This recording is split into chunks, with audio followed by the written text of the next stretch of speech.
Hey guys, today we're going to be looking at the exponent rule that allows us to multiply exponents together when we raise a power to another exponent. Here it is.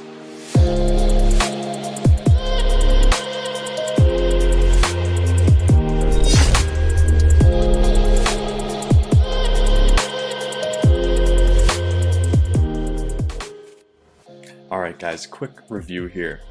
This entire expression is what we call a power. And this number here is what we call the base, and this little number up in the corner is what we call the exponent. And what the exponent does is it tells us how many times the base appears as a factor within a product. So in this case, 5 raised to the third is going to be equal to 5 times 5 times 5. Alright, so what this rule allows us to do is, say we have some number x and it's being raised to an exponent of n, and then we took that entire expression and then we raised that expression to another exponent that we're going to call m, then you can rewrite that entire expression as whatever the base was, x, raised to the power of n times m. So it lets us multiply these exponents together. So we'll do some examples here, and then I'll also get into a bit of why this rule works the way that it does. And so we'll start simple. And say we had an expression that said x squared raised to the third power. Okay, so according to our rule, we can just multiply these exponents together and rewrite this as x to the sixth. Now, why does this work this way? So we know x squared is being raised to the third.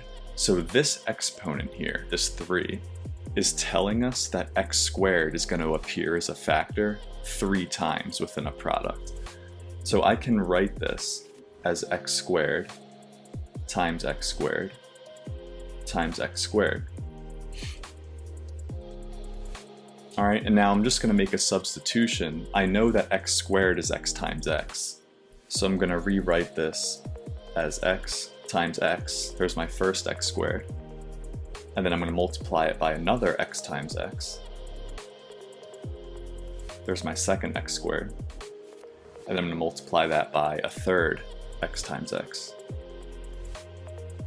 And you'll see what happens is that we end up with a chain of 6 factors of x. And so that, of course, is what we know to be x to the 6th.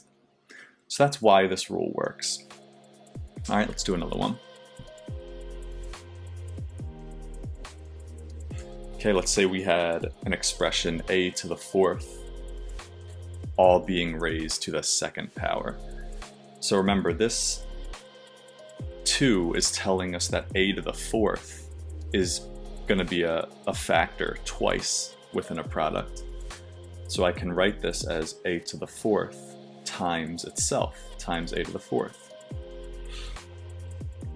And we know that a to the 4th is a times a times a times a, right? So there's my first a to the 4th, and I'm multiplying that by another a to the 4th. And you'll see now we have a chain of 8 a's being multiplied together. So there's 8 factors of 4, and so we can call this a to the 8th power. And that makes sense because that's what our rule tells us would happen, right? N times m. In this case, we have 4 times 2, which gives us the 8.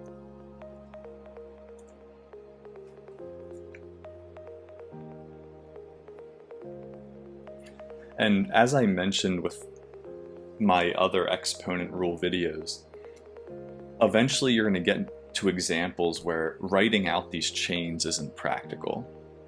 So if sometimes it's annoying to memorize these rules, and usually you can get away with it because you can always write it out in this expanded form here and sort of figure out what the rule is this way. But then sometimes you get these expressions where it's just not practical to write this out. And so when you do enough of these, you start to memorize the rule a little bit. So when we have 120 raised to the 11th, all being raised to the 4th. According to our rule, we know we can just multiply these exponents together, and we would get 120 raised to the 44th. But again, even though we're not going to write out this chain, you can sort of visualize this in your head. 120 to the 11th would be a chain of 11 120s being multiplied together. And then there's going to be 4 of those chains.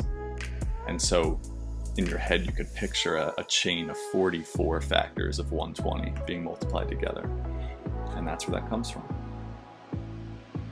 All right, with that said, guys, it's been demonstrated.